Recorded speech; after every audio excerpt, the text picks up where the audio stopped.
শিয়াল চেনা শিয়াল চেনেন কি চেনেন না সবাই?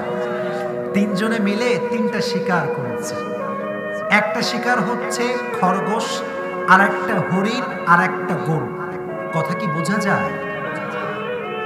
আগের মাহফিলে বলছিলাম আমি এই কথাটা, এখানেও একটা কান আছে, এখানেও একটা কান আছে। আমি সব সময় বলি जब इस कान से सुनोगे तो यहाँ से निकल जाएगा, लेकिन जब यहाँ से सुनोगे खुदा की कसम ये दिल पे रह जाएगा, ये कभी निकलेगा नहीं। ठीक কি না বলেন? আজকে আমরা দিল থেকে কথা শুনবো। রাজি আছেন তো ইনশাআল্লাহ? একটা বাঘ, একটা নেকড়ে বাঘ আর একটা খ্যাকশিয়াল মিলে তিনটা শিকার করেছে। একটা ছোট্ট খরগোশ, একটা হরিণ আর একটা বিশাল বড় গরু। তো যখন বন্টনে বসেছে যে কোনটা কার ভাগে যাবে, সিংহ বলছে এই নেকড়ে বাঘ আর এই শিয়াল, আমি সিংহ হয়েছি তো কি হয়েছি, আমি বাঘের রাজা তো কি হয়েছে, আমি বনের রাজা তো কি হয়েছে, আমার একটা ইনসাফ আছে। আমি ইনসাফ ভিত্তিক বন্টন না করলে কিছু খেতে পারি না। তো এই তিনটা প্রাণীকে তোরা ভাগ করবি, কার ভাগে কোনটা পড়বে তোরা হিসাব করে বন্টন করবি, তারপরে আমি খাবো। এটা হচ্ছে সিংহের পরামর্শ।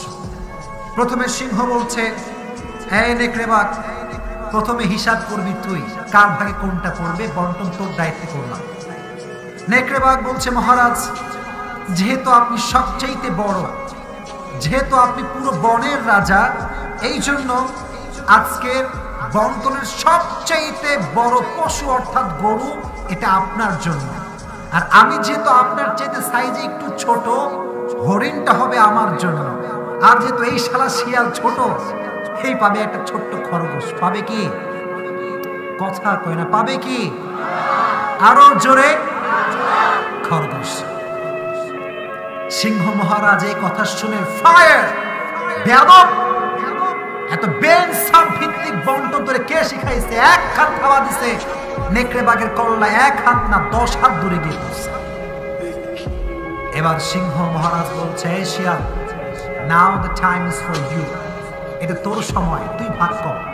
ভাইরে, চোখের সামনে যদি কাউরে দেখেন যে কল্লা 10 হাত দূরে গিয়ে পড়ছে উল্টা পাল্টা বন্টনের কারণে, আপনার মাথা কি আর ঠিক থাকবে? ছি ছি, একটু জোরে বলেন, ঠিক থাকবে? থাকবে না। এবার শিয়াল বলছে মহারাজ ভাই, এবার আমার সময়। একটু ওভারকাম করছে, টেনশন ভেতরে প্রচুর, কিন্তু হাসতেছে শিয়াল। শিয়ালটা একটু বেশি চালাক, ঠিক না? শিয়াল বলছে মহারাজ, যদি এই দায়িত্ব আমাকে দেন আমি আবার খুব সুন্দর ভাগ করতে পারি। যেহেতু আপনি বনের মহারাজ, আপনার স্ট্যাটাস, আপনার সম্মান অনেক বেশি, আর আপনার পেটে ক্ষুধাও অনেক বেশি, অতএব আমার বন্টনটা হচ্ছে এই যে সকালের ব্রেকফাস্ট আপনি করবেন খরগোশ দিয়ে, আর দুপুরে লাঞ্চ করবেন হরিণ দিয়ে, আর রাতের বেলা ডিনার করবেন বিশাল বড় গরু দিয়ে। মহারাজ মহা খুশি, বলে কিরে শিয়াল, এত সুন্দর ইনসাফ ভিত্তিক বন্টন করে কে শিখালো? শিয়াল বলে মহারাজ, একটু আগে আমার নেকড়ে বাঘ যে তার কল্লা দিয়ে গেল, সে আমাকে এই বন্টন নীতি শিক্ষা দিয়ে চলে গিয়েছে। অতএব আপনারা যারা ইসলামকে নিশ্চিহ্ন করতে চান, তাকে মাটির নিচে দমন করতে চান, এই নেকড়ে বাঘের থেকে শিক্ষা গ্রহণ করেন, এই ফেরাউন এবং নমরুদ থেকে শিক্ষা গ্রহণ করেন। ফেরাউন আর নমরুদ মাটির নিচে নিশ্চিহ্ন হয়ে গিয়েছে, আল্লাহর কোরআন সেই সময়ে জমিনে জিন্দা ছিল, আজও আল্লাহর জমিনে জিন্দা আছে। চিল্লাে বলেন ঠিক কিনা? এটা যদি কেউ নিশ্চিহ্ন করতে চায়, এই কোরআন যদি কেউ নিশ্চিহ্ন করতে চায়, ইসলামকে কেউ যদি মাটির নিচে দমিয়ে ফেলতে চায়, আর ডাক যদি আসে জীবন দিয়ে কোরআন রক্ষা করতে হবে, ইসলাম রক্ষা করতে হবে, দেশের মাটির সার্বভৌমত্ব রক্ষা করতে হবে, জীবন দিতে কারা কারা প্রস্তুত? দুটো হাত তুলে আল্লাহকে দেখায় দাও।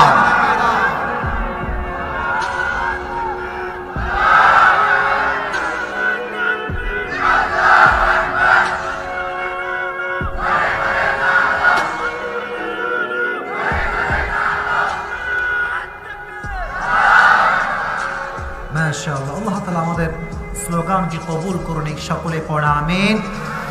মাশাআল্লাহ, আজকে আমরা শর্ট টাইমে একটি কিতাব থেকে কথা শুনবো। কিতাবটার নাম কি? আস্তে কেন, জোরে বলেন কিতাবটার নাম কি? এই কোরআনে কোনো ভুল আছে? কোনো সন্দেহ আছে? সন্দেহের লেশ মাত্র আছে? কোরআনের শুরুতে আল্লাহ তাআলা এটাকে ক্রিস্টাল ক্লিয়ার করেছেন, যালিকাল কিতাব লা রাইবা ফীহি হুদাল লিল মুত্তাকিন। এটা এমন একটা বই, the most authentic book ever in the world. এমন কোন কিতাব আল্লাহর আকাশের নিচে জমিনের উপরে কোথাও আর হতে পারে। And this is the book, this is the hidayah for muttaqi people, those who have fear of Lord. যাদের হৃদয়ে ভয় আছে তাদের জন্য এই কিতাবটাকে হেদায়েত স্বরূপ পাঠিয়ে দিয়েছে একজন। জবান খুলে বলতে হবে তিনি কে? এটা হচ্ছে সেই কিতাব। বগুড়ার মানুষ বলেন তো, কিতাবটা পড়লে, কোরআনটা পড়লে আমাদের কপালটা কি বন্ধ হয়ে যাবে না খুলে যাবে? আমরা কি দুর্ভাগা হয়ে যাব না সৌভাগ্যবান হয়ে যাব? তাহা মা আনজালনা আলাইকাল কুরআনা লিতাশকা। My prophet, I have not sent to you this Quran that you be distressed. নবী হে, এই কোরআনটা আপনাকে আমি আল্লাহ তাআলা এই জন্য নাজিল করি নাই যে আপনি দুর্ভাগা হয়ে যাবেন, বরং এই কোরআনটা যে পড়বে, যে মানবে, তার ভাগ্যের চাকা আল্লাহ তাআলা ঘুরিয়ে দিবে। সুবহানাল্লাহ পড়ে। এটা হচ্ছে সেই কোরআন। আজকে এই কোরআন থেকে আমরা তাফসীর শুনি। তবে হ্যাঁ, তাফসীরের মাঝে যুবক ভাইরা অনেক বাস খাবে, আপনাকে রাখতে হবে। ঠিক আছে, রাজি? বাস খেতে রাজি যুবকরা? এটা বাস না, এটা হচ্ছে সঠিক কথা, হক কথা। আর হক কথা বললে গায়ে একটু লাগবে, একটু জ্বলবে, পুড়বে, ছারখার হয়ে যাবে, বাট তোমরা আল্লাহর জন্য সহ্য করে নেবা ইনশাআল্লাহ। আর মনে রেখো, I am not your enemy, I am your well wisher. আমি তোমার খারাপ চাই না, ভালো চাই। অতএব আমি যেহেতু ভালো চাই, কথা দিলে লাগুক কিংবা না লাগুক, আমি হক কথা বলছি, ভুল কথা আমি বলছি না। বামের ভাইরা আওয়াজ দেন, ডানের ভাইরা খুব অ্যাক্টিভ। আপনারা কি অ্যাক্টিভ না মরা? আওয়াজ দিয়ে বলতে হবে, ঠিক না? মাশাআল্লাহ। আজকে আমরা সংক্ষিপ্ত সময়ে একটি সূরার থেকে তাফসীর শুনবো। সূরাটার নাম হচ্ছে সূরাতু আলে ইমরান। সূরাটার নাম কি? আলে ইমরান। আলে ইমরানের 102 নম্বর আয়াত থেকে আমরা আজকে তাফসীর শুনবো ইনশাআল্লাহ। প্রতিটি সূরার মাঝে প্রিয় ভাইরা দুটি করে চ্যাপ্টার থাকে। একটা হচ্ছে মাক্কি চ্যাপ্টার, আর একটা হচ্ছে মাদানী চ্যাপ্টার। বলেন, একটা মাক্কি চ্যাপ্টার আর একটা কি চ্যাপ্টার? মাদানী চ্যাপ্টার। সূরা আলে ইমরানটা হচ্ছে মাদানী জীবনে নাজিল হয়েছে। সুবহানাল্লাহ পড়ে। এটা হচ্ছে মাদানী জীবনের সূরা। মাশাআল্লাহ। প্রিয় ভাইরা বলেন তো, যারা আপনারা আজকে এসেছেন, মন খুলে বলবেন, মন খুলে আমাকে জবাব দেবেন। যদি মনে ইচ্ছা শক্তি থাকে, মদিনায় যাইতে মন চাই। শুনি নাই রে ভাই? বামের ভাইরা বলে নাই রে ভাই? সকলের মন চাই তো? মুরব্বীদেরও মন চায়, যুবকদেরও মন চায়, মা বন্ধুরও মন চায়, ঠিক কিনা? আমি গত 4 থেকে মেবি 5 মাস কিংবা 6 মাস হবে, এর বেশি হবে না, আল্লাহ তাআলা আমাকে মদিনায় গিয়ে নবীজির রওজার সামনে দাঁড়িয়ে সালাম পেশ করার তৌফিক দিয়েছে। আলহামদুলিল্লাহ। আল্লাহ সবাইকে মদিনায় যাওয়ার তৌফিক দান করুন। সকলে পড়া আমিন। কোরআনের ভিতরে সূরা আলে ইমরানের 102 নম্বর আয়াতে আল্লাহ তাআলা আমাদের সকলের জন্য 2টা মেসেজ ড্রপ করেছেন। কয়টা মেসেজ? আরো জোরে কয়টা? আল্লাহ তাআলা বলছেন,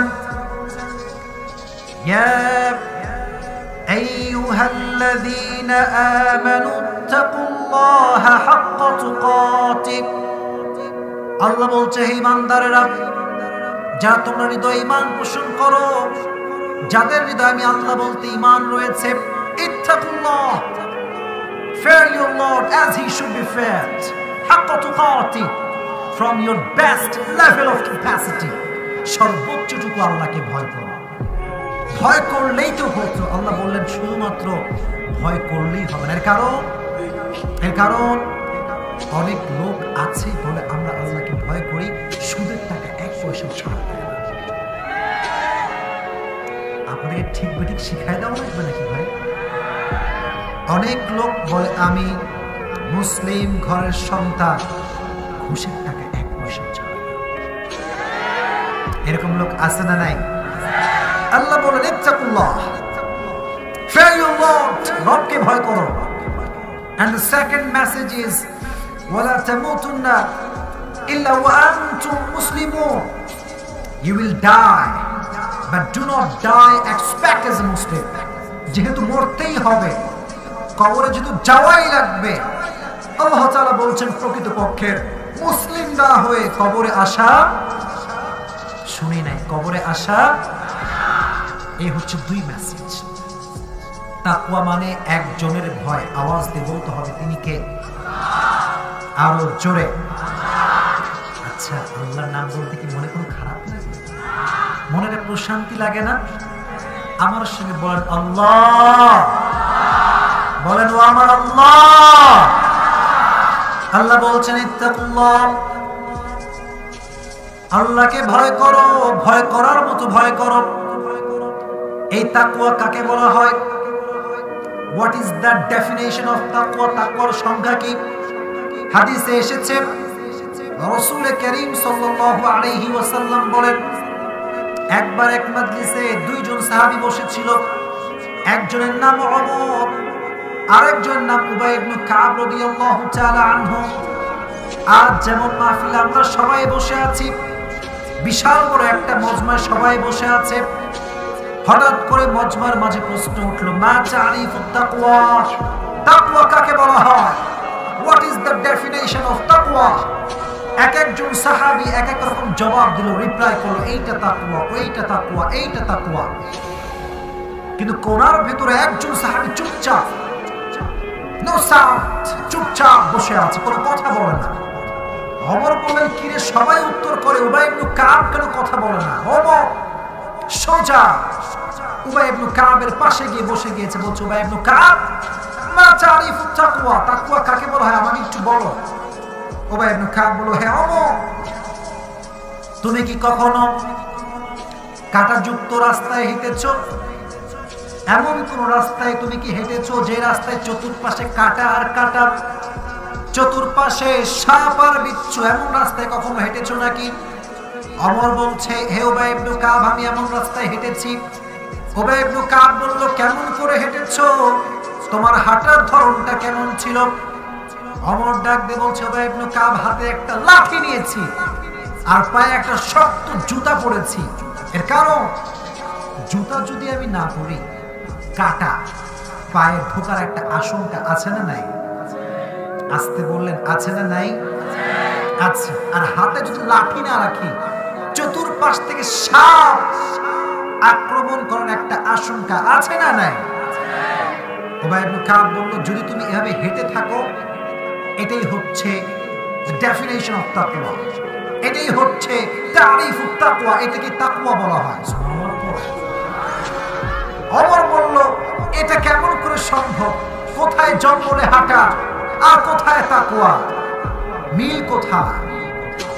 উবাই ইবনে কাব বলল, হে ওমর, দুনিয়ায় যখন তুমি চলবা দেখবা হালালও আছে, হারামও আছে। হারামকে তুমি বাদ দিয়ে দিবা, হারামকে তুমি বাদ দিয়ে হালালকে অ্যাকসেপ্ট করবা, তোমাকে আল্লাহ তাআলা মুত্তাকি বান্দা হিসেবে কবুল করে নেবে। সুবহানাল্লাহ পড়ে। তাহলে আজ থেকে যদি মুত্তাকি বান্দা হতে চাও, হারামকে কি আর গ্রহণ করা যাবে? আসতে বললেন, যাবে। হারাম থেকে দূরে, হালালের আমরা কাছে থাকবো। আল্লাহ আমাদের জন্য উইদ্দাত লিল মুত্তাকিন, আল্লাহ তাআলা আমাদের জন্য জান্নাতের ঘোষণা দিয়ে দিবেন। সুবহানাল্লাহ পড়ে। এটা হচ্ছে 1 নম্বর সংজ্ঞা। বাস্তব কিছু কথা বলতে চাই প্রিয় ভাই। আমি দেখতে পাচ্ছি 2-1 জন যুবক মাহফিল থেকে উঠে মাহফিলের পরিবেশকে নষ্ট করার চেষ্টা করছে। বাবা, তোমরা ওয়াজের জন্য আসতে কে বলছে? এখানে ওয়াজ শুনতে হলে এখানে আসবা না? একটা ডিস্টার্ব অধিকার কারো কাছে নাই। এখানে প্রত্যেকটা মানুষ তাফসীর প্রেমিক মানুষ, ঠিক না বলে? তোমার মন না, তুমি বাসায় গিয়ে ঘুমাও, তোমাকে আসতে কে বলছে? হ্যাঁ, মানে ক্যামেরা আর আমার চা দেখতে আসতো, তাই না? এখানে যারা বসে আছেন এখন, আপনার প্রকৃত পক্ষের কোরআন প্রেমিক মানুষ, ঠিক কিনা? আর একটা লোক যদি উঠে যান এখান থেকে, আমি কিন্তু প্রচুর রাগ করবো। এটা খুবই খারাপ জিনিস। আমি কেবল তাফসীর শুরু করেছি, দু একজন লোক যাচ্ছেন, এর কারণটা কি? মানে কিচ্ছা কাহিনী বলতে হবে নাকি? একজন লোকও উঠবেন না, রাজি আছেন তো? ইনশাআল্লাহ, ইনশাআল্লাহ। এখন দুনিয়াতে হালালের সঙ্গে হারামটা কেমন মিক্সিং দেখেন, খুব ভালো করে বুঝবেন। আচ্ছা বলেন তো, চাকরি করা এটা কি হারাম না হালাল? ভয় পাবেন না, বলেন না হারাম না হালাল? হালাল। তবে আজকাল চাকরি পেতে গেলে ঘুষ ছাড়া চাকরি খুঁজে পাওয়া যায় না, আছে না নাই? যখনই কোনো একটা ভালো জব খুঁজবেন, চাকরি, প্রথমে আপনাকে প্রশ্ন করা হবে, কে তোমারা কোই মামা খালু হ্যাঁ? কথা ঠিক কিনা বলেন ভাই? মামা খালু আছে? বলে নাই। বলে তাহলে 10 লাখ আগে বের করে তারপরে চাকরির স্বপ্ন দেখো। এই দুর্নীতি বাটপারি বাংলার জমিনে আছে না নাই? আল্লাহ সবাইকে এদেরকে হেদায়েত দান করে পড়া, আমিন। তাহলে চাকরির ক্ষেত্রে চাকরি হচ্ছে হালাল, আর ঘুষ দেওয়াও হালাল। শুনি নাই? হালাল না হারাম?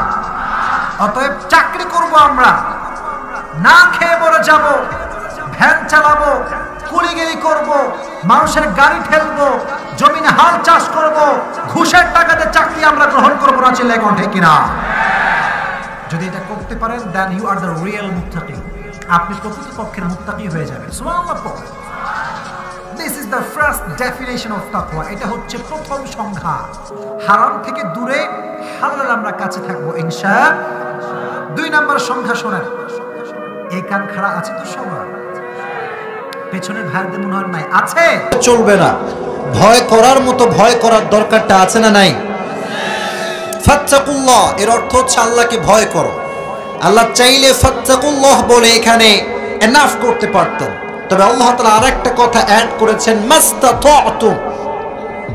মাস্তাতাতুম শুধু ভয় করলে হবে না, from your best level of capacity you have to fear your lord. আল্লাহ বলছেন সর্বোচ্চ জায়গা থেকে রবকে যে ভয় করবে সে কখনো সুদের টাকায় হাত দিতে পারবে না, ঘুষের টাকায় হাত দিতে পারবে না। ঠিক না বলেন? এজন্য আল্লাহ বলছেন মাস্তাতাতুম, ভয় করার মতো ভয় করো। এখন ইত্তাকুল্লাহ, আল্লাহকে ভয় করো। এই তাকওয়ার হাদিস থেকে আমি 2টি ডেফিনেশন দিতে চাই। জোরে বলেন কয়টা? মাশাআল্লাহ, 2টা। 1 নাম্বার, এক হাদিসে এসেছে আবু বকর, ওমর, উবাই ইবনে কাব এবং মান্যগণ্য ব্যক্তিরা একটি মজলিসে বসে আছে, কথা বলছে। এই কথাগুলো মনোযোগ দিয়ে শুনবেন, বারবার বিশৃঙ্খলা করবেন না, কাইন্ডলি কোনো সাউন্ড চাই না, কোনো নয়েজ আসবে না, আমার কথা শুধু শুনবেন আপনারা। হঠাৎ করে সাহাবা ইকরামদের মাঝে প্রশ্ন উঠলো, মা তারিফুত তাকওয়া, তাকওয়া কাকে বলা হয়? প্রশ্ন আমাদের মাঝে সকলের আছে না নাই? আচ্ছা, এক একজন সাহাবী এক একটা ডেফিনেশন দিল যে তাকওয়া এইটা, তাকওয়া ওইটা, তাকওয়া ওইটা। একজন সাহাবী যার নাম হচ্ছে উবাই ইবনে কাব রাদিয়াল্লাহু তাআলা আনহু, চুপচাপ বসে আছেন, কোনো কথা বলে না, একদম চুপচাপ। ওমরে ফারুক খেয়াল করে দেখলো যে সবাই একটা আনসার করেছে, but Ubayy ibn Ka'b he didn't reply, সে কোনো রিপ্লাই করে নাই। কেন করে নাই? ওমর সোজা দৌড়ে গিয়ে তার পাশে বসেছে। ইয়া উবাই ইবনে কাব, সবাই তো বলল মা তারিফুত তাকওয়া, তাকওয়া কাকে বলা হয়, বাট তুমি কেন রিপ্লাই করলো না? তোমার কাছে কি কোনো জবাব নেই? বলছে অবশ্যই আমার কাছে একটা জবাব আছে, তবে জবাবটা দেওয়ার আগে একটা প্রশ্ন করতে চাই। বলে কি প্রশ্ন বলো? বলছে হে ওমর, তুমি কি কখনো কাঁটাযুক্ত রাস্তায় হেঁটেছো? কাঁটা, যে জঙ্গলের রাস্তায় কাঁটা, ডানে কাঁটা, বামে কাঁটা, সাপ আর বিচ্ছু দ্বারা ভরপুর, এমন কোন জঙ্গলে তুমি কখনো হেঁটেছো? ওমর বলল অবশ্যই হেঁটেছি, বাট তুমি এই প্রশ্ন কেন করলা? বলছে তুমি কেমন করে হেঁটেছো? ওমর বলছে আমার হাতে একটা লাঠি ছিল, পায়ে একটা জুতা ছিল, কারণ সাপ বিচ্ছু আসলে আমি লাঠি দিয়ে ঠেকাবো, আর কাঁটা যদি পায়ে ঢুকে যায় পায়ে একটা ব্যথা আছে না নাই? পাকে বাঁচাবার জন্য আমি জুতা পরেছিলাম। উবাই ইবনে কাব ছোট্ট একটা মুচকি হাসি দিয়ে বললেন, ওমর এটাই হচ্ছে তাকওয়ার সংজ্ঞা, এটাকেই বলে তাকওয়া। সুবহানাল্লাহ পড়লেন না? তো জোরে সোরে সুবহানাল্লাহ পড়তে পারলেন না? এবার ওমরে ফারুক রাদিয়াল্লাহু তাআলা আনহু অবাক হয়ে গেলেন, ডাক দিয়ে বললেন, উবাই ইবনে কাব, এর তাকওয়ার সংখ্যা কেমন করে হয় একটু বুঝায় দাও। ওমর বলল, তুমি একটু বসো, লেট মি এক্সপ্লেইন, আমি তোমাকে ব্যাখ্যা দিচ্ছি। বলল, দেখো ওমর, দুনিয়াটা হচ্ছে এমন একটা জায়গা, তুমি যখন এখানে থাকবা একই সোসাইটিতে হালালও আছে, ওই একই সোসাইটিতে হারামও ঢুকে গিয়েছে। আছে না, আছে না, আছে না? আমার কথাগুলো যুবকরা একটু মনোযোগ দিয়ে শুনবা। আমি হাদিসও বলবো এবং বাস্তবিক সমাজ নিয়ে জাস্ট কয়েকটা এক্সাম্পল দিব। দেখো, যারা বড় হয়ে গিয়েছো তোমরা যুবক ভাইরা, অনার্স দিয়েছেন অনেক ভাইরা, অনেকে মাস্টার্স কমপ্লিট করেছেন, তো যখন দেখবেন চাকরি নেওয়ার সময় আসবে, চাকরি, আচ্ছা চাকরিটা কি হারাম না হালাল? আপনারা কথা বলেন না কেন?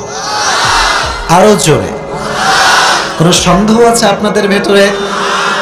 আচ্ছা, এখন যখন আমরা ইন্টারভিউ দেওয়ার জন্য যাই কোথাও, অফিসে চাকরি নেওয়ার জন্য সিভি জমা দিয়েছি, মাশাআল্লাহ, the qualification is the best qualification in this Bangladesh, মাশাআল্লাহ, সব ঠিকঠাক, কোয়ালিফিকেশন সব ঠিকঠাক। বলে যে, বাবা তোমার কি মামা খালু আছে? এই কথা নাই নাই নাই নাই নাই নাই নাই নাই নাই।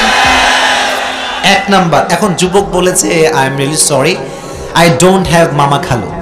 তো বলে যে, বাবু তাহলে 10 লাখ মাল বের করো, তাহলে তোমার চাকরিটা হয়ে যাবে। না, এগুলো না, এগুলো মিথ্যা কথা। আরে নাই নাই নাই। বাংলাদেশ যেমন আমার সোনার বাংলাদেশ, একটা কথা আমাকে বলতে হবে, কে কি মনে করলো আই ডোন্ট কেয়ার, এই সোনার বাংলাদেশে চোর আর বাটপার দ্বারা বাংলাদেশটা ভরে গিয়েছে।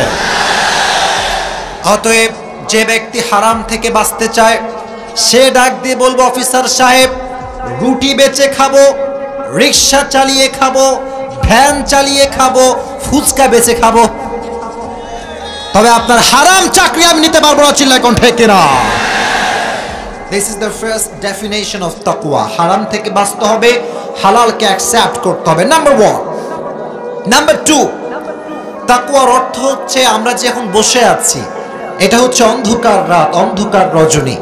এই অন্ধকার রাতে আমাদেরকে কেউ না দেখতে পেলেও দেখতে পাচ্ছে একজন, আওয়াজ দিয়ে বলেন তিনি কে? আল্লাহ আমাদেরকে দেখে না? আচ্ছা, যেই মেয়েগুলো বোরকা পরে 3-4টা প্রেম করে বেড়ায়, সেই মেয়েগুলোকে কেউ না দেখলেও দেখে একজন, জবান খুলে বলেন তিনি কে? আজকালকার মেয়েরা বড় ডেঞ্জারাস হয়ে গিয়েছে। নট এভরিওয়ান, সাম পিপল, তারা বোরকাকে পর্দার জন্য ব্যবহার করে না, বোরকাকে 4-5টা প্রেম করার জন্য ব্যবহার করে বেড়ায়। আমার বোনের সঙ্গে আমার কথা স্পষ্ট, ক্লিয়ার কথা, আপনার যদি হারাম রিলেশন করতে রাস্তাঘাটে পার্কে ঘুরে বেড়াতে মনে চায়, বোরকা খুলে জিন্সের প্যান্ট আর টি শার্ট পরে ঘুরে বেড়াবেন। এর কারণ, আপনি যখন বোরকা পরে 3-4টা প্রেম করেন, আপনার মতো চরিত্রহীন নারীর জন্য হাজার হাজার চরিত্রবান নারীর বদনাম হয়ে যায়। আল্লাহ সেই বোনদেরকে বোঝার তৌফিক দান করুন, সকলেই পড়না আমিন। তবে আমাদের যুবকদের মাঝে একটা কমন রোগ হচ্ছে কি জানেন? আমরা যখন রাতের বেলা ঘুমাতে যাই, এদিকে তাকাও, আমার চোখে চোখ রাখো, খালি মোবাইল নিয়ে ট্যাং ট্যাং ট্যাং ট্যাং করে বেড়ায় আমার চোখে। বেশিরভাগ যুবক ভাইয়েরা রাতের বেলা ঘুমাতে যাওয়ার আগে, মুরব্বীরা ভালো করে বুঝবেন আমার কথাগুলো, আপনি একটু খেয়াল করবেন, এটা যুবকদের কথা নয়, সবার কথা এইটা। বেশিরভাগ যুবক দেখা যায় রাতের বেলা কানে হেডফোন দিয়ে গান শুনতে শুনতে ঘুমিয়ে যায়। ইস ইস, তুমি যদি ওই ঘুমের মধ্যে মারা যাও, তোমার কি হতে পারে? ইস, আমি নিজে দেখেছি, অনেক যুবককে দেখেছি, এরা ঘুমায় আছে, পাশে ডিজে গান চলছে, পাশে হিন্দি গান চলছে। আমার প্রশ্ন এইটা, আজকে যশোরের অভয়নগরের মাটিতে যেই যুবকটা গান শুনতে শুনতে ঘুমের মাঝে রবের কাছে চলে গিয়েছে, সে মরলে কি কনফার্ম জান্নাতে যাবে না জাহান্নামে যাবে? প্লিজ, রাতের বেলা ঘুমানোর সময় কানে কোনো হেডফোন থাকবে না। একটা কাজ তুমি করতে পারো, একটা কাজ, তুমি যখন ঘুমাচ্ছ সুন্দর করে ঘুমাবা, হয় আজহারির ওয়াজ শুনবা, না হয় সূরা রহমানটা তেলাওয়াত করে রেখে দিবা, সুন্দর করে ঘুমায় যাবা। ঠিক কিনা বল? প্লিজ প্রিয় ভাইরা, গান আচ্ছা মাশাআল্লাহ ভালো, খুব ভালো, আমার ওয়াজ শুনবা, ঠিক আছে। যারা গান শোনে তাদের একটা গজব আছে না নাই? আচ্ছা আচ্ছা বসো, কথা বলো না প্লিজ, আমার কথাগুলো শোনো আগে। এটা তাকবীর দেন, লিল্লাহি তাকবীর। যেটা হাইলাইট করছিলাম, গান যখন আপনি হারাম ভাবে শোনেন, আপনাকে কেউ না দেখলেও আরশে আজিম থেকে দেখতে পায় একজন, তিনি কে? গানটা হচ্ছে হারাম। কোনো সন্দেহ আপনাদের ভিতরে আছে? গান শুনলে গজব নাজিল করে একজন, জবান খুলে বলেন, বলেন, জোরে বলেন। আমি গতকাল রাতে, আজকে সকালেও ফেসবুক স্ক্রল করছিলাম, হঠাৎ করে একটা পোস্ট আমার সামনে আসলো। বাংলাদেশের একজন সিঙ্গার ছেলেটা, তার নাম হচ্ছে তাশরিফ খান। ছেলেটারাই, কথা বলো না, আওয়াজ করবো না, আমার কথা আগে বলতে দাও। আমি দেখলাম একজন ছেলে, তাশরিফ খান তার নাম, তার এই মুখটা হালকা বেঁকিয়ে গিয়েছে এবং এটার কারণটা হচ্ছে একটা রোগ তার হয়েছে, এটার নাম হচ্ছে ফেসিয়াল প্যারালাইসিস। এটা সে বলল যে এই রোগটা আমার হয়েছে। তো এই ফেসিয়াল প্যারালাইসিস হওয়ার কারণে তার মুখের একটা ভাগ একটু বাঁকা হয়ে গিয়েছে। সে লাইভে এসে কিছু কথা বলল।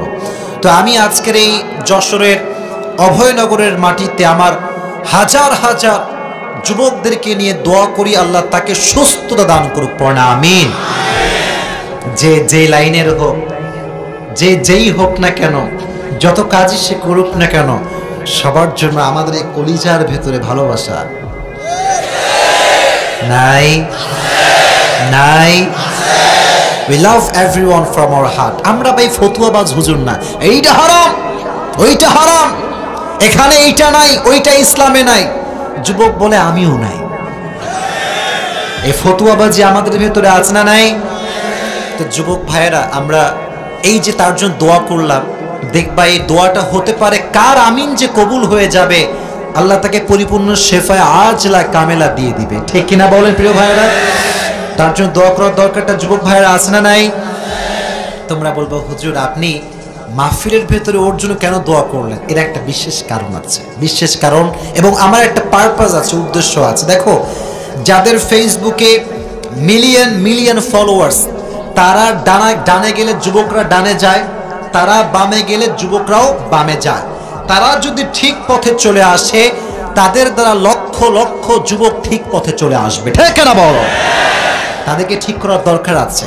তা আমি আমার কলেজের টুকরা তাশরিফ খান ভাইকে বলবো, আমার কথা আপনার মাঝে অবশ্যই যাবে। আমি আপনার কোনো শত্রু নই। বাংলাদেশের যারা সেলিব্রিটি আছে, দুনিয়ার লাইনে যারা কাজ করে, যেমন ইউটিউবার আছে একজন তহিদ আফ্রিদের, নাম শুনছেন আপনারা? আমার সঙ্গে মাঝে মাঝে কথা হয়, খুব ভালো ছেলে এবং তার ব্যবহার অনেক সুন্দর। আমাকে মাঝে মাঝে বলে, হুজুর আপনার একটা মাহফিলে আমাকে নিয়ে যাবেন, আমি আপনার সঙ্গে বসে বসে ওয়াজ শুনবো। রিসেন্টলি আমাকে বললো, হুজুর একটা মাহফিল করব বিশাল বড়, ওখানে আমি আপনাকে চাই।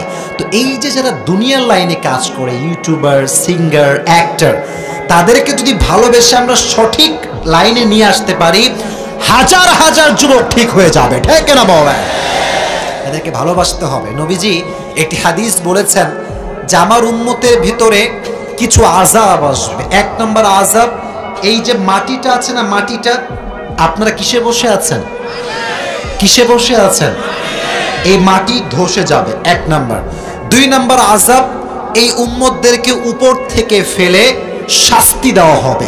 তিন নাম্বার আযাব, এই উম্মতের কিছু দলের চেহারাটা বিকৃত হয়ে যাবে। একজন সাহাবী বলল, ইয়া রাসূলুল্লাহ, এই তিনটা আযাব কেন আসবে? নবীজি বললেন কিছু কারণে আসবে। নাম্বার ওয়ান, সমাজ যখন গায়ক গায়িকা বেড়ে যাবে, সমাজ যখন বাদ্যযন্ত্র বেড়ে যাবে, সমাজ যখন মদ আর জুয়ার আড্ডা বেড়ে যাবে, তখন আসমান থেকে গজব নাজিল করে দিবে একজন। জবান খুলে বলেন তিনি কে? তবে এর মানে এটা নয় যে তাশরিফ ভাই আল্লাহ আপনাকে গজব দিয়েছেন। মনে রাখবেন, মাঝে মাঝে আল্লাহ তাআলা তার বান্দাকে বড় রোগ দেয়, বড় বিপদ দেয়। এটা তাকে গজব হিসেবে নয়, টেস্ট হিসেবে দেয়। মাঝে মাঝে বান্দার পরীক্ষা বান্দার জন্য হেদায়েতের মাধ্যম হয়ে যায়। আচ্ছা, আপনারা কি তারিক জামিলের নাম শুনেছেন? দেখবেন আমার টাইমলাইনে অলওয়েজ তার লেকচার আমি শেয়ার দেই, দেখবেন সাদা সাদা পাগড়ি পরে, হি ইজ ফ্রম পাকিস্তান। আমি আসার সময় একটা কথা শুনছিলাম ওনার মুখ থেকে, কথাটা বুঝবেন, সবার জন্য এটা কাজে দিবে। নেশা পিলা পিলা কে গিরানা তো সবকো আতা হ্যায়, লেকিন মজা তো তব হ্যায় কে গিরতে হুয়ে কো থাম লে কোই। ঠিক কিনা বলেন? মদ খাওয়াই দিয়ে অজ্ঞান তো সবাই করতে পারে, কিন্তু ভালোবাসার প্রমাণ তো তখন হবে যখন মদ্যপান করা ব্যক্তি উল্টে পড়ছে, তুমি তার হাত ধরে বলবা ভাই ডরনা নেই হ্যায় मैं तुम्हारे साथ हूं। ঠিক কিনা বলেন? এটাই তো ভালোবাসা। খারাপকে খারাপ। 2 নাম্বার সংজ্ঞা তাকওয়া মানে হচ্ছে আমি যখন কোনো গুনাহ করি, পৃথিবীর কেউ আমাকে দেখে না, কেউ আমাকে শোনা, কিন্তু শোনে একজন, দেখে একজন, তিনি কে? বগুড়ার মানুষ। আমি একটা ব্যক্তিগত বিশ্বাস ভিতরে রাখি, সেটা হচ্ছে যদি বাংলাদেশের মাটিতে, আগে বলেন আমার কথা বুঝতে কোনো সমস্যা হচ্ছে আপনাদের? বাংলাদেশের মাটিতে প্রশাসন, পুলিশ, আর্মি, বিডিআর, সরকারি কর্মকর্তা প্রত্যেকটা কেন্দ্রে কেন্দ্রে, প্রত্যেকটা সেক্টরে সেক্টরে, প্রত্যেকটা সৈনিকের হৃদয়ে, পুলিশের হৃদয়ে, র্যাবের হৃদয়ে, বিডিআরের হৃদয়ে যদি আল্লাহর ভয়টা ঢুকে যায়, আল্লাহর কসম আগামীকাল থেকে বাংলার মাটিতে ঘুষ বলতে কোনো শব্দ খুঁজে পাওয়া যাবে না। আমার ভয় লাগবে। আপনারা সবাই আপনাদের বগুড়ার একজন হুজুর আছেন, বজলুর রশিদ হুজুর, নাম শুনছেন আপনারা সবাই? খুব মজার মানুষ ভাই, অনেক মজার মানুষ, এত সুন্দর হাসি খুশি কথা বলে। আমরা যখন প্রোগ্রামে কোথাও যাই, ওনার ভক্ত মুরব্বীরা আরো বেশি, যুবকদের চাইতে মুরব্বীরা আরো বেশি ওনার ভক্ত আর কি। তো হুজুর সবসময় মজার মজার ঘটনা বলে, হাসির ঘটনা বলে। সেদিন আমরা গাড়িতে বসেছিলাম, একটা ওয়াজ ওনারা আমাদের সামনে আসলো, আমরা সবাই মিলে ওয়াজটা চালালাম। হুজুর বলতেছে, এই আল্লাহর ভয় নিয়ে কথা বলতে গিয়ে বলল যে এক সরকারি কর্মকর্তা, বড় অফিসার, রমজান মাসে আসরের নামাজ পড়বে বলে অজু করতে বসছে। কথা বলেন, কি করতে বসছে? অজু করতে যখন বসেছে, হঠাৎ করে তার একজন কর্মী 10 লাখ টাকার বিশাল বড় একটা বান্ডিলের ব্যাগ নিয়ে আসছে। মাস্টার নাম হচ্ছে রমজান। মাস্টার নাম কি? কথা বলেন, মাস্টার নাম কি? এসে বলছে, স্যার নিয়ে আসছে। স্যার কি? বেয়াদব! রমজান মাস, হাত দিয়ে ঘুষ নেওয়া যায়, টেবিলে ঢুকা, টেবিলে ঢুকা, কই ঢুকা? এই কথা হুজুর বলে হুজুরও হাসতেছে, আমিও হাসতেছি। আসলে ভাই, টেবিলে আপনি ঢুকালেন, ঠিক আছে, মানলাম আপনি ঘুষটা খাইলেন, হাত দিয়ে ধরলেন, আপনি বড় আল্লাহওয়ালা মানুষ, মাশাআল্লাহ, ইটস ওকে। বাট এই যে ঘুষটা টেবিলে ঢুকালেন, কেউ দেখে নাই, দেখেছে? That is the definition of taqwa. যখনই কেউ এই ভয়টা ডেভেলপ করবে, কেউ না দেখলেও আল্লাহ তাআলা আমাকে দেখছেন, সেই যুবক কখনো পার্কে তার গার্লফ্রেন্ডের সঙ্গে মিট করতে পারবে না। কারণ যুবক ভাবতেছে বাপ মা না দেখলেই হবে। হ্যাঁ, চিন্তা কি? বাপ মা না দেখলেই হবে। কিন্তু যুবকের চিন্তা আসলে নাই যে বাপ মায়েরও একজন রব আছেন, তিনি তোমাকে অলওয়েজ আরশে আজিম থেকে পর্যবেক্ষণ করছে। ছিল এখন ঠিক কিনা? এই ভয় থাকলে সুদ ঘুষ কি বাংলার মাটি তার খুঁজে পাওয়া যাবে? এখন ভাই বেহাল দশা, কেমনে বলি, কেমনে বোঝাই? বললো একটা সমস্যা আছে না নাই? এই লোকগুলো খুব মরা আছে না নাই? এখন টেবিলের নিচেও ঘুষ, টেবিলের উপরেও ঘুষ, টেবিলের ভিতরেও ঘুষ, টেবিলের সাইডেও ঘুষ। কথাকে আমি বেঠিক বলতেছি আপনাদের সবাইকে। তবে আরেকটা কথা না বলে পারছি না এই তাকওয়ার চ্যাপ্টারে। আসলে ভাই, আসলে আত্মসমালোচনা করা দরকার আছে। আজকাল শুধুমাত্র যে পুলিশরাই ঘুষ খায় তা কিন্তু না, আজকাল আমাদের মতো হুজুররাও ঘুষ খাওয়া শুরু করে দিয়েছে। আমাদের মতো হুজুররা, মানে আমি আমার বিপক্ষে কথা বলতেছি। এর কারণ কি জানেন? টাকা আছে যেখানে, দুর্নীতি আছে সেখানে। ছোট্ট একটা গল্প মনে পড়ছে, বোঝাবার স্বার্থে বলা যাবে সবাইকে? সেই দিন মনোযোগ, কনসেন্ট্রেট, মনোযোগ মনোযোগ এদিকে আমার চোখে। সেই দিন পাকিস্তানের একজন হুজুরের বয়ান আমি শুনছিলাম, মুফতি তারিক জামিল সাহেব, নাম শুনছো যুবক ভাইরা তোমরা সবাই? অনেক অনেক বড় আল্লাহওয়ালা মানুষ। উনি বললেন যে কথা কি বোঝা যায়, একজন দেখেন হুজুররা কি পরিমাণে ঘুষ খায়। একজন মুফতির কাছে পাকিস্তান একজন যুবক আসছে, এসে বলছে मुफ्ती साहब एक मसला पूछना था आपसे, एक मसला जानना है। मुफ्ती साहब ने क्या मसला है बोलो। उस यंग मैन ने कहा कि मैंने अपनी बीवी को 3 तलाक दे दिया। कय तलाक दी भाई? ये बगुड़ा মানুষ জোরে কোন কয় तलाक? 3 तलाक। तो मैं ये जानना चाहता हूं कि क्या मेरे बीवी मेरे लिए दोबारा हलाल हो सकता है। हुजूर खूब ভালোবাসি বউটারে, ভুলে তালাক মারছি হুজুর, কোনো একটা উপায় বলেন আমার বউরে আমার লাগবেই লাগবে। मुफ्ती साहब बोले बाबा तेरे पास से दुआ भी मांगता हूँ, माफी भी मांगता हूँ। দোয়াও চাই, ক্ষমাও চাই, তোর বউ 14 গোষ্ঠী হারাম, এটা হালাল কোনদিন হবে। আচ্ছা বগুড়া মানুষ আপনার ফতোয়া দেন আজকে একটা মানে কমন সেন্সের ফতোয়া যেটা সবাই জানে। আচ্ছা বলেন 3 তালাক যদি কেউ বউকে দিয়ে দেয়, সেই বউটা কি আর হালাল থাকে না হারাম হয়ে যায়? এই তো মাশাআল্লাহ, খুব অ্যাক্টিভ আপনার মাশাআল্লাহ। তো যুবকটা বেচারা খুব ভালোবাসে বলতে, বুঝছেন? বলছে হুজুর প্লিজ कोई ना कोई तरीका तो होगा, जरा सोच कर बताइए। কোনো না কোনো উপায় তো অবশ্যই আছে, উপায় তো হবেই।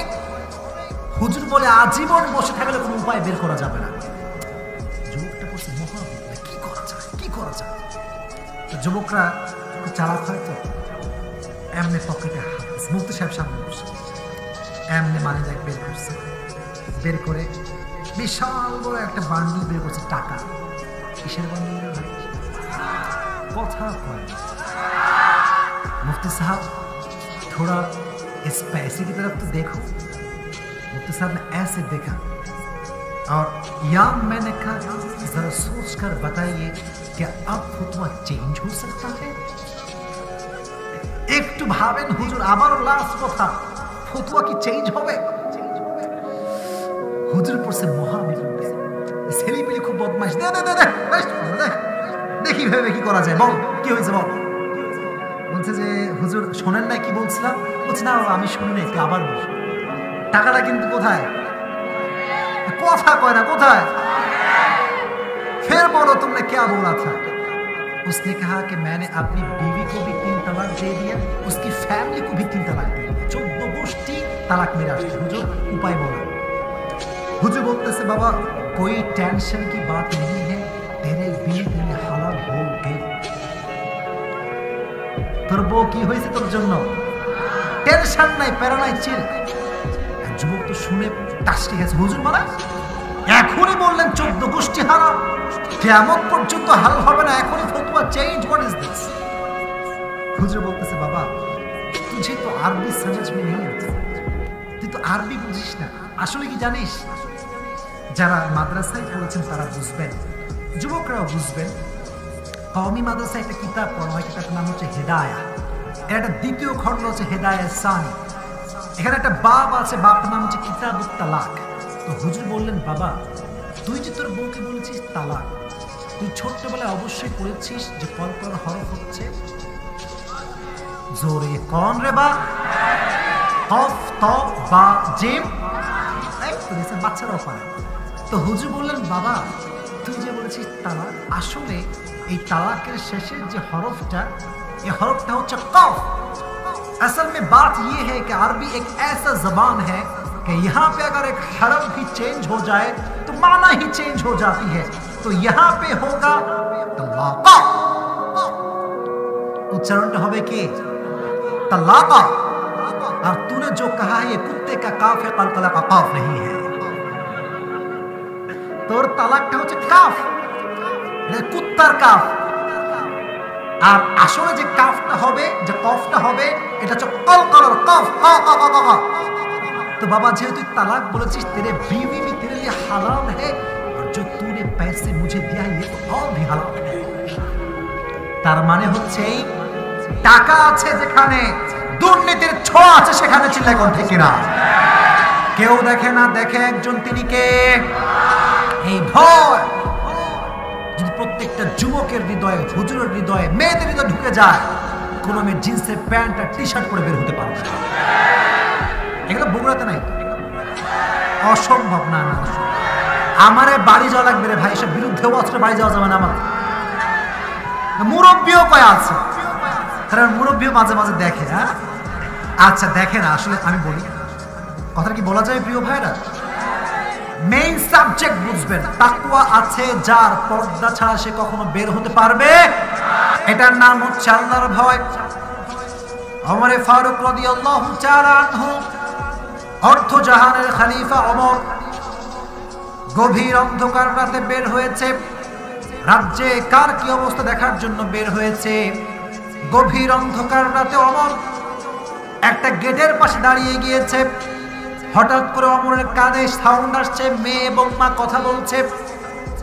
মা বিশাল বড় দুধের পেয়ালা নিয়ে আসছে। দুধের পেয়ালা নিয়ে এসে মেয়েকে বলছে, হে মেয়ে, বিশাল বড় দুধের পেয়ালা নিয়ে আসছে, দুধ। এই দুধে তুই একটা কাজ করবি, পানি মিশাবি। কি মিশাবি? কলেজের টুকরা ভাড়া বলেন তো, দুধে পানি মিশানো এটা কি লিগ্যাল কাজ না ইললিগ্যাল কাজ? এটা কি ভালো কাজ না খারাপ কাজ? মেয়ে ডাক দিয়ে বলছে, মা, I am really sorry, Afwan, আমি পারবো না এটা করতে।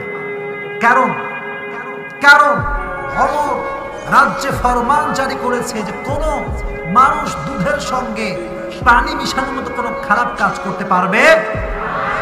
হার্ট টাচিং স্টোরি, এটা আপনার হৃদয়কে স্পর্শ করবে, হৃদয়ের কান্দে শুনে। মেয়ে বলছে, মা, বিশ্বাস করলাম যে ওমর নাই, ওমরের রাজ্যের কেউ এখানে নাই, রাষ্ট্রপ্রধান নাই, পুলিশ নাই, বিডিআর নাই, র্যাব নাই, কিন্তু এই গভীর রাতেও আমাকে দেখছে একজন, তিনি কে? এই কথা শুনে আমার চোখে চোখ রাখেন, ওমর টাসটি খেয়ে উঠছে, কেঁপে উঠছে যে কিরে। ওমর বাধ্য হয়ে বলছে যুবতী মেয়ের হৃদয়ে, আল্লাহ তাআলা আমি ওমরের চাইতে বেশি আল্লাহর ভয় ঢুকিয়ে দিয়েছে, বল সুবহানাল্লাহ। ওমর যাদেরকে নিয়ে এসেছিল সঙ্গে, সবাইকে বলল, এই বাসা দেখো, এই বাসাতে তোমরা চিহ্ন দিয়ে দাও, আগামীকাল আমি ওমর এই বাসায় আগমন ঘটাবো। সুবহানাল্লাহ। এত আস্তে সুবহানাল্লাহ করলেন। আপনারা কি বিরক্ত হয়ে গেছেন প্রিয় ভাইরা?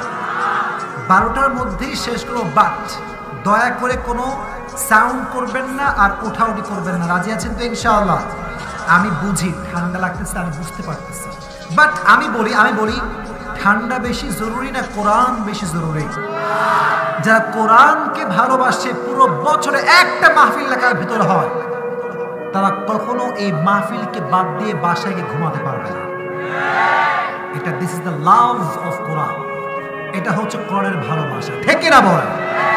আমার চোখে চোখ রাখে, আমি কোরআন প্রেমিক মানুষ দেখতে পাচ্ছি এখানে, যারা শেষ পর্যন্ত দোয়া করে বাসা যাবে ইনশাআল্লাহ। ওমর বলল, দাও, ডাক দাও, কালকে আসবো। ওমর সোজা গো ব্যাক টু হোম, বাসায় ফিরে গিয়েছে। বাসায়, এই থামেন, আচ্ছা বাদ দেন, আমি বলি কিছু কিছু যুবক আছে, এরা আসলে ওয়াজ শুনতে আসে না, শুধু ডিস্টার্ব করতে আসে। এদের ইচ্ছাই হচ্ছে ডিস্টার্ব করা। এবার যদি কেউ ওঠে, আমি দোয়া করে দিব।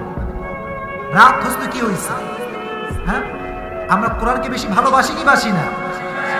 এখনো পুরো মাহফিল ভরা আছে, মাশাআল্লাহ, তাকবীর দেন, লিল্লাহি তাকবীর, লিল্লাহি তাকবীর।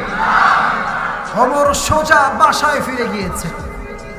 বাসায় গিয়ে তার যে সন্তান আব্দুল্লাহ ইবনে ওমর, তাকে গিয়ে বলছে, হে আমার সন্তান, তুমি কি বিয়ে করবা? কি করবা? আরো যে বলেন, কি করবা? আজকালকার যুবকদেরকে যদি, এই যে আব্বাজানরা এসেছেন না, যদি কোনদিন কোন যুবকের তার বাপ ভুলেও একবার জিজ্ঞেস করবা, তুমি কি বিয়ে করবা? জবাব, রাজি, আমি রাজি, আমি রাজি, রাজি, রাজি, রাজি, রাজি, ঠিক কিনা বলো? ওমরের সন্তান বলছে, আব্বাজান আমি রাজি হয়ে গেছি, সমস্যা নাই, তবে মেয়েটাকে। ওমরের সন্তান ভাবতেছে অবশ্যই রাজকুমারী হবে বা কোনো রাজ্যের রাজকন্যা হবে। ওমর বিনয়ের সুরে বলল, হে আমার সন্তান, এটা কোন রাজকুমারী নয়, এটা কোন রাজ্যের রাজকন্যা নয়, এটা সামান্য দুধওয়ালির একজন মেয়ে।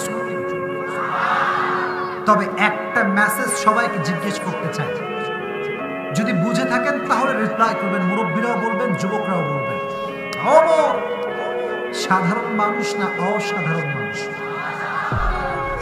ওমরের মতো মানুষ তার একমাত্র সন্তান আব্দুল্লাহ ইবনে ওমরকে বিয়ে দিচ্ছে একজন দুধওয়ালির মেয়ের সঙ্গে। টাকা দেখে নয়, পয়সা দেখে নয়, বিশাল বড় ডুপ্লেক্স ট্রিপ্লেক্স বাসা দেখে নয়, একটা গুণ, গুণটার নাম কি? মাশাআল্লাহ, গুণটার নাম কি?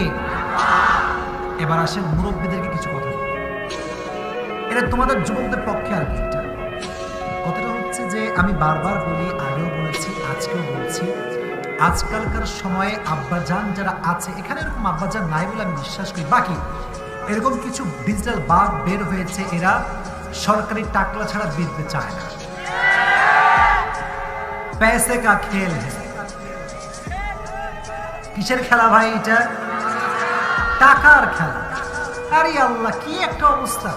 হুজুর গেছে মেয়ের বাবার কাছে প্রস্তাব নিয়ে যে আপনার মেয়েকে মাশাআল্লাহ আমার ভালো লাগছে, বিয়ে করতে চাই। বলে, হুজুর আপনি কি করেন? বলে যে আমি তো বেশি টাকা ইনকাম করি না, মস্তে চাকরি করি, 5,000 টাকা পাই, আর মাদ্রাসায়। তো সবাই বলতে পারে, কিন্তু খারাপে যে আছে তাকে ভালোবেসে কলিজায় কয়জন টানতে পারে, কয়জন ভালোবাসতে পারে? অতএব আমাদের ইতিহাস হবে ভিন্ন। গোটা যুব সমাজকে আমরা কলিজার ভেতর থেকে ভালোবাসা দিয়ে পরিবর্তন করে দিব ইনশাআল্লাহ। আল্লাহ আমাদেরকে তৌফিক দান করুক, সকলে পড়া আমিন। তো যে কথাটা বলছিলাম, গান যখন কেউ শোনে তার এই যে হৃদয়টা পচন ক্রিয়া তৈরি হয়, আস্তে আস্তে এটা বড় হয়ে যায়, বড় হয়, বড় হয়, বড় হয়, আস্তে আস্তে দেখবেন এখনকার যে বিয়ে আয়োজন হয়, বিয়েতে ডিজে গান বাজানো আজকাল একটা কমন রোগ বাংলাদেশে হয়ে গিয়েছে। মুরব্বী আব্বাজান, শাহদাড়িওয়ালা মুরব্বী আব্বাজান, ওমা তার মেয়ের বিয়ে আমি নিজে দেখেছি, আপনারা কেউ একটা করবেন, আমি নিজে দেখেছি, নিজে দেখেছি আমি। ওমা মুরব্বী আব্বাজান পুরো প্যান্ডেল করে নাচ গান। আব্বাজান আপনি না 5 ওয়াক্ত নামাজি, মসজিদে আপনার দাড়ি তো সাদা হয়ে গিয়েছে, কি করছেন আপনি এসব? বলছে, আব্বা মাইয়ার বয়স একটু কম, করুক করুক করুক করুক করুক করুক। আছে না, আছে না, আছে না, আছে না, আছে না? আব্বাজান আপনি যখন মারা যাবেন, তখন যদি ফেরেশতা আপনারা কয়, বাবা একটু জাহান্নামে যাও যাও যাও যাও যাও যাও যাও যাও যাও যাও যাও যাও, কথা বলেন না কেন আপনারা যুবক ভাইরা? কথা বলেন তো প্লিজ। যেই সন্তানের জন্য আপনি হারাম কাজ করছেন, সেই সন্তান কিয়ামতের কঠিন ময়দানে আপনার বুকের উপর পা চাপা দিয়ে বলবে, আমাকে নয় আমার বাবাকে আগে জাহান্নামে পাঠাও। আল্লাহ বোঝার তৌফিক দান করুক, সকলে পড়া আমিন। এবার তাকওয়ার সংখ্যা দিয়েছি আমি, এবার তাকওয়ার এক্সাম্পল শুনেন হাদিস থেকে। আপনারা সবাই ওমরে ফারুক রাদিয়াল্লাহু তাআলা আনহুর নাম শুনেছেন? মাশাআল্লাহ। ওমরে ফারুক একদিন, আমার বোনদের জন্য এটা অনেক দামি কথা, আর যারা মুরব্বী আব্বা জানরা এসেছেন তাদের জন্য আরো দামি কথা। ওমরে ফারুক একদিন বাসার থেকে বের হয়েছে জাস্ট অবজার্ভ করার জন্য, রাষ্ট্রের মানুষ কেমন আছে খবর নেওয়ার জন্য। হঠাৎ করে ওমরে ফারুক রাদিয়াল্লাহু তাআলা আনহু একটা বাসার সামনে দাঁড়িয়েছেন, দাঁড়িয়ে দাঁড়িয়ে শুনছেন মেয়ে এবং মা কথা বলছে। হঠাৎ করে মা ডাক দিয়ে বলছে, বেশ শোনো, এই দেখো বিশাল বড় একটা দুধের পেয়ালা নিয়ে আসছি, তোমার কাজ হচ্ছে একটা দুধে পানি মিশাবা। নাউজুবিল্লাহ পড়লেন না? দুধে পানি মিশানো। যুবক ভাইয়ারা, is it legal or illegal? তোমাদের আওয়াজ তো কম কেন? ইংলিশ বোঝো না? Is it legal or illegal? তো হারাম কাজ, ভালো মানুষই কাজ করতে পারে না। তো মেয়ে বলছে, আম্মা জান আই এম রিয়েলি সরি, আমি পারবো না। কেন পারবি না? বলছে, মা তুমি কি শোনো নাই, ওমর ফরমান জারি করেছে আমার রাষ্ট্রের ভেতরে দুধের সঙ্গে পানি কেউ মেশাতে পারবে? এবার আম্মা জান ডাক দিয়ে বলছে, মেয়ে ভালো করে শোন, আজকে রাষ্ট্রের কেউ নাই, ওমর নাই, পুলিশ নাই, বিডিআর নাই, র্যাব নাই, আর্মি নাই, প্রধানমন্ত্রী নাই, কেউ নাই। বিহাইন্ড অফ দ্য ডোর ওমরে ফারুক আছে না নাই? উনি জাস্ট ওয়েটিং যে কি বলে মেয়েটা। আপনারা অগ্রিম আগেই পড়েন সুবহানাল্লাহ। মেয়েটা বলছে, আম্মা জান, গভীর অন্ধকার রাত, আমাকে কেউ দেখছে না, পুলিশ নাই, বিডিআর নাই, র্যাব নাই, আর্মি নাই, মন্ত্রী নাই, এমপি নাই, কেউ নয়, কিন্তু এই গভীর অন্ধকার রাতে কেউ না দেখলেও আমাকে দেখছে একজন, তিনি কে? ওমরে ফারুক শোনার সঙ্গে সঙ্গে ঠাস করে একটা কম্পন তৈরি হয়ে গেছে শরীরের ভেতরে। আরে একটা যুবতী মেয়ের হৃদয় এতটা ভয়, সোজা বাসায় ফিরে গিয়েছে। নিজের ছেলেকে ডেকে বলছে, ইয়া আব্দুল্লাহ, ইয়া আব্দুল্লাহ, হে আব্দুল্লাহ ইবনে ওমর, শোনো, তুমি কি বিয়ে করতে চাও? আজকালকার যুবকদেরকে আব্বা যদি কখনো ভুলেও কয়, বাপ তুই কি বিয়ে? আব্বা আমি রাজি আছি, বলার আগেই রাজি হয়ে যায়। তো ওমরে ফারুকের সন্তান বলছে, আব্বা আমি রাজি আছি, কোনো সমস্যা নাই।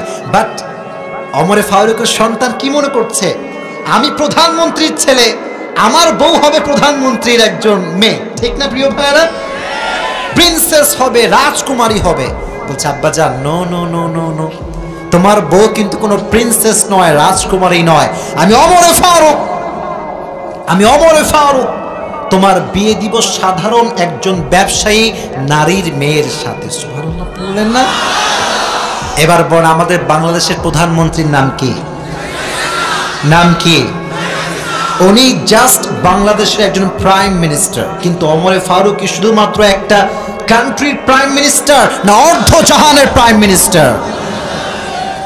আমার যে মেসেজটা আমি দিতে চাই এই তাকওয়ার চ্যাপ্টার থেকে, সেটি হচ্ছে বড় দামি মেসেজ। আজকালকার বাবা জানেরা, অমরের মতো মানুষ তার ছেলেকে দুধওয়ালির মেয়ের সাথে বিয়ে দিতে পারলেও আজকালকার বাবারা তার মেয়েকে সরকারি টাকলা ছাড়া বিয়ে দিতে চান। কেন? এদের কি, এদের দোষটা কোথায়? এদের দোষটা কোথায়? কথা বলার প্রিয় ভাইরা আমার। ছেলে যখন প্রস্তাব নিয়ে আসে, আব্বা জান আমার প্রতি রাগ করবেন না, আমি বাস্তব কথা বলে যাব আজকে। বলে, আব্বা জান আমি আপনার মেয়েকে হালাল ভাবে বিয়ে করতে চাই। তো বাবা হিসেবে আমি বলি, আগে বলতে দে বাবা, বাবা হিসেবে দায়িত্ব ছিল এইটা প্রশ্ন করা যে, বাবা তুমি কি নামাজ কালাম ঠিকঠাক পড়ো? বাবা তুমি কি 5 ওয়াক্ত নামাজ ঠিকঠাক পড়ো? তোমার মুখে দাড়ি কোথায়? এটা ফার্স্ট কোয়েশ্চেন হওয়া দরকার দরকার। এখন বাবা বলে, বাবা तुम्हारे पास कितना पैसा है? বলো কিতনা पैसा है, বলো বলো বলো বলো, এরকম আছে না নাই? আছে না নাই? আছে না নাই? এজন্য যখন বিয়ে করবেন চরিত্রবান মুত্তাকি মেয়ের সঙ্গে বিয়ে দেওয়ার দরকারটা আছে না নাই? আল্লাহ আব্বা জানদেরকে বোঝার তৌফিক দান করুন, সকলেই পড়া আমিন। এবার আরেকটা কথা বলি, শেষ কথা তাকওয়া নিয়ে। মনে রাখবেন, তাকওয়া যার জীবনে বেশি, তার জীবনে দুঃখ কষ্ট কম না বেশি? বেশি, কম নয়, বেশি। সেই দিন একজন মুরব্বী আমার কাছে আসছে, সাদা দাড়িওয়ালা মুরব্বী আব্বাজান। বলছে, হুজুর একটা হাম্বল কোয়েশ্চেন। কি প্রশ্ন? বলছে, হুজুর আপনি তো অনেক ওয়াজ করে বেড়ান, আমার প্রশ্নটা হচ্ছে, আমি সারা জীবন আল্লাহকে ভয় করেছি, আমার দাড়ি দেখেন একদম সাদা। বললাম, প্রশ্নটা কি আমাকে বলেন আব্বাজান। বলছে, আমার বন্ধু সুদ খায়, ঘুষ খায়, টাকা পয়সার কোনো অভাব নাই, বিশাল বড় বিল্ডিং, উঁচু বিল্ডিং, কিন্তু আমি আল্লাহকে ভয় করে, আমার টাকা নাই, বাড়ি নাই, গাড়ি নাই, পয়সা নাই, কিচ্ছু নয়। তাহলে আমি কি আল্লাহকে ভয় করে ঠকে গেলাম? নাউজুবিল্লাহ পড়লেন না?